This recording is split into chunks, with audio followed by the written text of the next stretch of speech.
Vereador Felipe Grimmelmaier, o senhor está concluindo o terceiro mandato. Gostaria que o senhor falasse para a gente sobre esse tempo já no trabalho parlamentar em Caxias do Sul.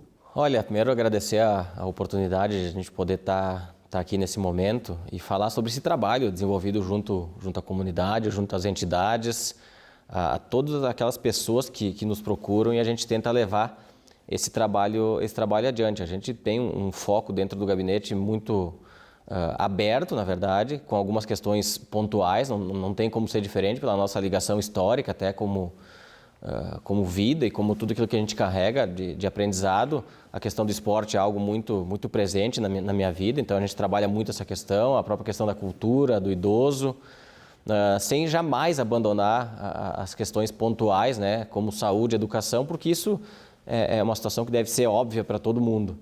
Então, a gente procura focar o trabalho muito nessas áreas, trabalhando muito a questão do turismo agora também, da importância que o turismo vai ter para o futuro das cidades, principalmente pós esse momento que a gente atravessa agora dessa pandemia.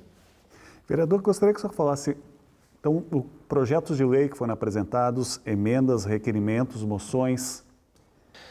Olha, a gente tem algumas, eu vou falar alguns dos últimos aí, porque se a gente fosse pegar aqui de tanto tempo, tem bastante material com relação a isso. Mas a gente desenvolveu e já foram aprovados alguns projetos nesses últimos anos, principalmente com relação ao turismo, né? Um deles é a questão da identificação de locais na cidade onde viveram pessoas que construíram a história da cidade, tiveram situações que representassem o futuro, a história e recapitulasse a cultura de Caxias do Sul. Esse é um projeto que está aprovado, é voltado para o turismo. Fizemos ultimamente uma indicação para a Secretaria da Cultura da inclusão dos livros em cestas básicas que são distribuídas pela FAS, para que as famílias também recebam, além do alimento, recebam cultura, recebam esses livros que estão sendo doados pela comunidade caxiense.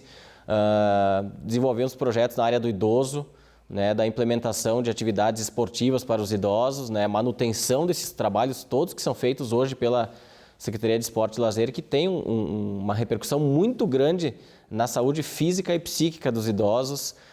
Mesmo na Comissão de Idoso, na presidência da Comissão de Idoso, agora sugerimos ao Poder Executivo a testagem em massa das instituições de longa permanência dos idosos, o que já deu um resultado muito grande, porque foram feitos mais de 800 testes e foram encontrados, né, 13 idosos contaminados com o coronavírus e uma pessoa que trabalha nessas casas, então o que evitou que isso se alastrasse e criasse uma situação muito grave nesses locais. Então a gente vem fazendo esse trabalho voltado para essas áreas, sem jamais abandonar algo que eu tenho muito claro para mim, que é o trabalho de forma unificada.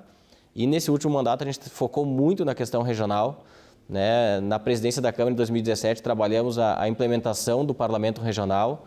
Hoje mais de 20 câmaras se reúnem mensalmente fazendo esse trabalho. Apresentamos no final do ano passado um projeto de lei em parceria com o vereador Toigo da inclusão de Caxias do Sul na região metropolitana da Serra, que foi aprovado pelo plenário, e Caxias hoje faz parte da região metropolitana em virtude desse projeto, e o governo do estado acabou reconhecendo isso. Então são atuações nessas mais variadas áreas que eu tenho certeza que representam e muito valores de trabalho para a nossa comunidade. O senhor falou, então, presidente da Comissão do Idoso. Que outra comissão o senhor faz parte?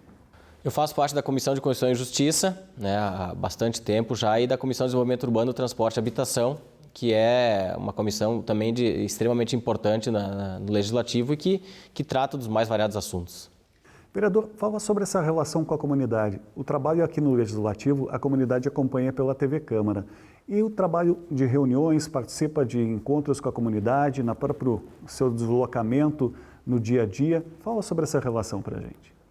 A participação comunitária ela é natural. Eu acho que o homem público tem o dever de estar próximo da comunidade, né? Independentemente da forma de encontro que esteja acontecendo. É claro que esse momento agora ele prejudica tudo isso, mas independentemente disso, aquilo que nos chega até o gabinete ou através das nossas redes sociais, a gente tem feito esse atendimento, tem levado para o Executivo as necessidades e se utilizando de um expediente agora, que são as lives, né? E a gente tem feito toda semana algum tipo de live com algum assunto de interesse da comunidade para divulgar essas situações e até tirar dúvidas da comunidade. Fizemos uma com uma amiga minha, Raquel Damiani, que mora na Itália, né, apresentando como é que está a situação do coronavírus hoje na Itália, como a Itália vem superando esse período da pandemia.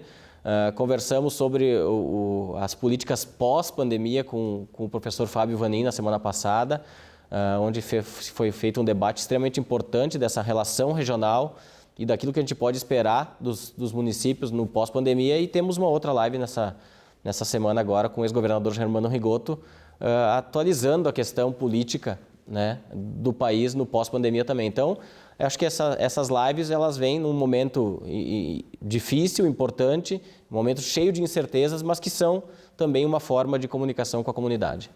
O senhor já fez viagem em busca de recursos em nome do Legislativo Caxiense?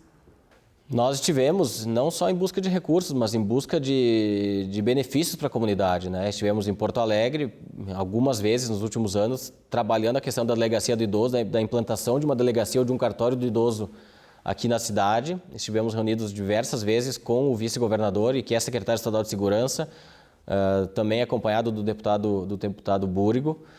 Estivemos em Brasília, trabalhando a questão do caso Manha Bosco nos últimos anos, e também a busca por emendas parlamentares para beneficiar a saúde da cidade. Então, das viagens que a gente possa trabalhar de uma forma mais intensa, foram essas para Brasília e Porto Alegre, que eu tenho certeza que trarão bons resultados para a cidade, como a gente vem vendo aí, o quanto de emenda parlamentar tem sido enviado para o município através da ação de diversos vereadores aqui da casa. Gostaria que o senhor avaliasse esse trabalho de 2020 legislativo caxiense. Como é que está sendo desenvolvido esse ano de 2020, mesmo com a pandemia? Olha, eu acho que de uma forma extremamente responsável esse trabalho segue, né? Apesar de todas as paralisações, de tudo aquilo que a gente viveu, de novidade, né? Porque ninguém sabia como agir quando esse vírus chegou no país e na cidade principalmente.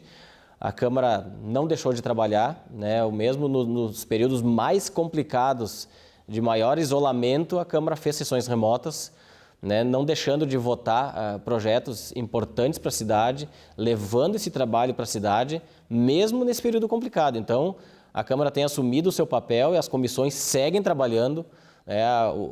Falo especificamente também da questão da Comissão do Idoso. Nós nos reunimos algumas vezes nesse período de pandemia para trabalhar tanto essa questão da testagem nas ILPIs, a questão do golpe do motoboy, que foi denunciado pela comissão, né, de idosos que estavam sendo atacados por contraventores com relação a esse golpe.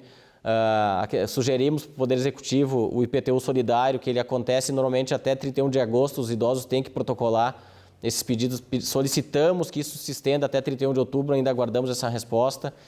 Então, eu tenho certeza que a Câmara seguiu o seu trabalho, as comissões seguem o trabalho, os vereadores seguem o seu trabalho.